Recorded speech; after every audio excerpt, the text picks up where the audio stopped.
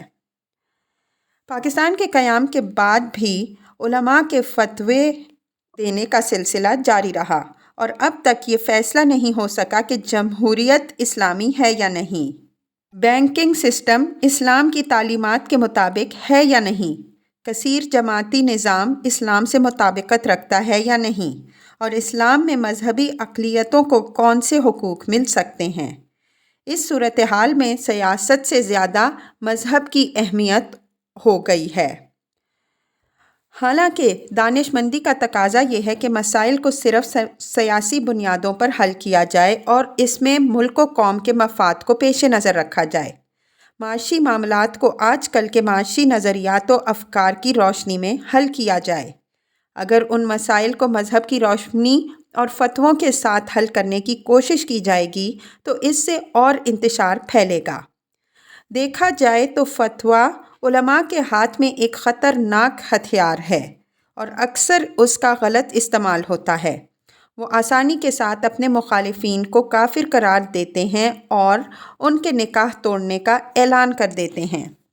اس کے استعمال سے وہ لوگوں کے مذہبی جذبات کو اشتعال دلاتے ہیں اور اپنی حاکمیت کو قائم رکھتے ہیں۔ عیسائیوں میں پوپ کو یہ اختیار ہے کہ وہ چاہے تو کسی کو عیسائیت سے خارج کر دے، لیکن ہمارے ہاں ہر عالم اپنے فتوے کے ذریعے سے کسی کو بھی کافر قرار دے سکتا ہے اور اس کے قتل کا بھی فیصلہ صادر کر سکتا ہے۔